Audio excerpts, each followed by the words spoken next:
So, of course, I had to follow up on this after my rage rant about the clickbait headlines that the MMA media was running with about Ronda Rousey returning to the UFC. Over the weekend, WWE's Money in the Bank took place, with Ronda Rousey and Shayna Baszler defending their belts against Liv Morgan and Raquel Rodriguez or Gonzalez, whichever way you want to go. Not only did they lose the tag team titles, but Shayna Baszler turned on Ronda, choking her out and then walking out of the fucking ring. Of course, this added fuel to the fire that Ronda might be intending to leave soon and make a return to the UFC for one more shot at gold. Wrestling Observer's Dave Meltzer came out with a report speaking, well, maybe not a report, but he did have a few takes on what was going on with Ronda and Shayna, and I'm going to read that to you right now before I get into why I still do not think Ronda Rousey at all is coming back to the UFC this year. And the headline is Ronda Rousey has given WWE a hard out date, with the sub-headline being Ronda Rousey's stint in WWE could be nearing an end. So I'm going to this was always the plan. It kept getting delayed. Ronda got hurt. The deal is that Ronda has a hard out. She gave a date, meaning this is going to be my last date. This is when I'm leaving the WWE, because Meltzer, what he's saying is that he remembered somebody talking about it. He also says he knows they're going to do this, meaning Shayna and Ronda are going to have a match, trying to make it a big match. That they don't want to save it to WrestleMania because she has a hard date. So that would mean she's going to be leaving the WWE before April.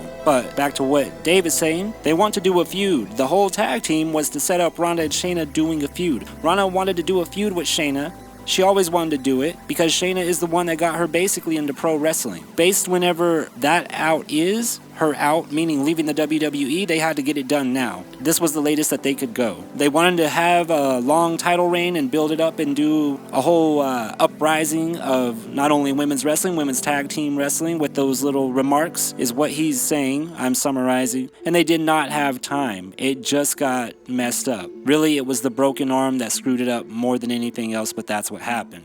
So JD from NY also caught wind of this report and he gave his take on it. And I'm a big fan of JD. I agree with about 80 to 90% of the stuff he says. However, this is where that 10% or 20% come into play. Even for Meltzer a little bit, I don't take Meltzer for a fool. I do know he likes to leave a lot of things open because he doesn't get everything that is concrete. And when he doesn't get concrete things, he keeps it open, but he puts the logic behind it for it to make sense. What he's saying makes sense, and I'm going to expand on that. Ronda Rousey was determined. I don't know if they remember, I'm sure they do, and anyone else who's a wrestling fan, Ronda was a advocate of Liv Morgan and wanted to put her over as well, and she did. Liv has pinned her 3 times now, which if you add that up, okay, Liv has pinned Ronda 3 times. Ronda has always wanted to get Liv over. Now she just had Shayna go turncoat on her, choke her out, and leave the titles behind. Because Ronda also wants to put Shayna over, just as Meltzer said. But they are lifelong friends. It is one of, if not Ronda's very best friend.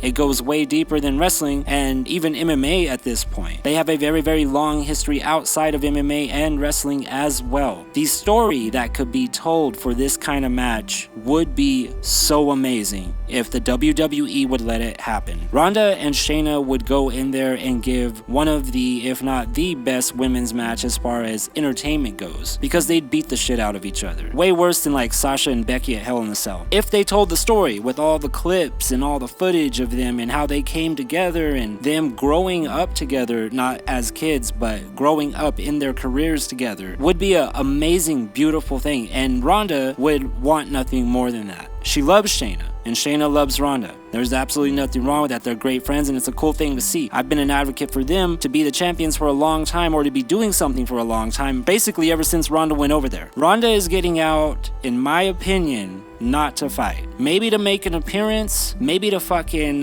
do a movie, maybe she wants to have another kid, maybe they're doing something on the acres, maybe they're fucking doing something big time on the acres that she's moving on to. Ronda and Travis are not idiots. Ronda was a millionaire when Juliana Peña was a contestant on The Ultimate Fighter. She does not need the money. I just want to counterpoint a couple of things here. Yeah, if she does come back to the UFC, that means the UFC paid a fuckload. Because Ronda Ronda probably made some pretty damn good money in the WWE, I would imagine. I really would. I don't think she got short. I don't think she got shorted at all. Probably one of the highest paid. I can't confirm that. Not looking it up. Ronda coming back to the UFC would be a whirlwind of media and pop and social media content, and if she were booked against Juliana Peña and there was a poster made of them, just like I said under that on my rage rant about the whole idea of it, not so much the idea of it, but the clickbait bullshit that the MMA media, so-called MMA media, was throwing out there out of nowhere. Fucking losers. The poster would be badass. It would be fucking cool, and for hardcores like me, it would harken back to the days when Juliana was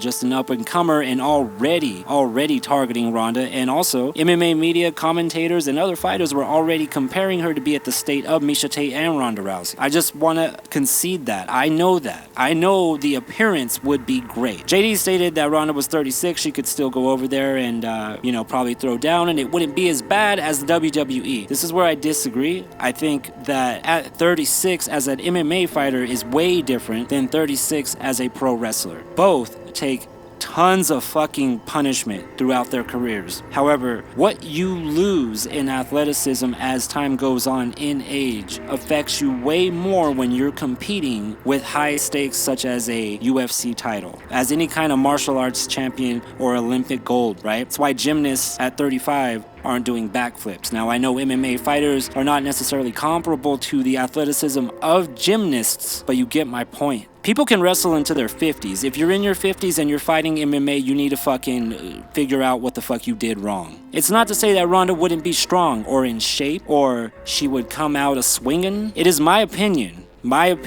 And you guys know I have given Peña a lot of shit. If Ronda fucking Rousey comes back to the UFC to fight Juliana Peña for that title, Juliana Peña is going to eat Ronda alive. She will eat this woman alive. It will be an embarrassment. It will be on the level of CM Punk. And here's why. Ronda was a fucking millionaire before Juliana even got officially signed to the UFC. Do not forget that. And during that time, chomping at the bit to get in that ass. Do not think she has forgot. And I also want to point out how fucking hungry Juliana Peña is for that belt right now. Ronda doesn't need that belt. Ronda doesn't want that belt. Ronda may want money, which is why she would come back. Why in the fuck would Ronda come back to the UFC at 36 years old for a title fight against Juliana fucking Peña? You saw what happened with Holly Holm. You saw what happened with Amanda Nunes. What did Juliana Peña do to Amanda Nunes? Did everybody fucking forget that? I was the only one critical, right? I was the only one critical of that fight that had the balls to speak out. But now everyone's so quick to forget how fucking capable Juliana Peña is, and you want to throw Ronda in there. It'll be a fucking embarrassment of an event, and people will be on Twitter asking for their fucking money back. Here's the other part. What if Ronda's not coming to fight Juliana Peña? What if she wants to make a run and get a few fights in? Well, that's gonna look just like when Miesha Tate returned.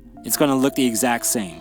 Who the fuck do you see in the rankings that Ronda's gonna take out in the top 10 with ease? Let's not even get started on the top 5. Let's also not forget that Ronda's a fucking millionaire. She's been rich for a very long time. Maybe her hard date is because she realizes she ain't popping anymore as far as WWE Universe fandom goes. And who gives a fuck? It's not that big of a deal. It's nothing that she should be ashamed about, and it's nothing that anyone really needs to crack on. Just, she can go. She has her hard date. If she wants to leave, she can leave. She loves Shayna, and she wants to put Shayna over. Shayna has been fucking under the thumb of bullshit her whole fucking wrestling career, ever since she went out of NXT and got called up to the main roster. Do not get me started on the Nia Jax tag team bullshit. We're not even gonna go there. I do agree with JD on that shit. This is where I come in to bridge the gap. This is where TKO Talk comes in to bridge the gap between the universes. I've spent too much time watching this shit to not know what I'm talking about. Now, let me live in reality a little bit. Let's say Dana books some fucking idiots as a main event that I'm not gonna mention right now and wants to put Ronda and Juliana underneath it. Or Ronda and someone else, which that wouldn't make any fucking sense whatsoever. What if Ronda wins? What if Ronda wins? What if Ronda went in there and armbarred Juliana in the fucking first round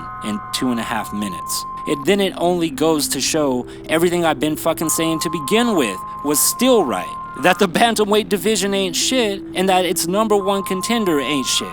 Not elite, not anything. Because if 36-year-old Ronda can come back after almost 8 years And you guys keep trying to say 7 to make it sound like less. Quit fucking around. It'll be 8 in December. And she is not gonna be fighting anytime before SummerSlam. That's gonna be August, okay? 3-month training camp minimum. Shit.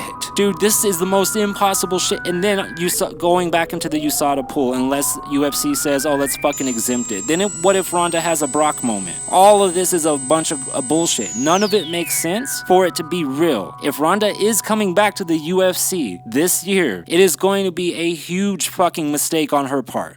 But I don't think Ronda's a dumb person, and I don't think her husband is either. I don't think Shayna is either. Ronda doesn't need to come to the UFC. There's no unfinished business there for her. Plenty of unfinished business for Juliana Peña involving her and Ronda and Amanda, but they don't see it that way. If Ronda comes back, Juliana's eating her alive. Hey, I'm not surprised.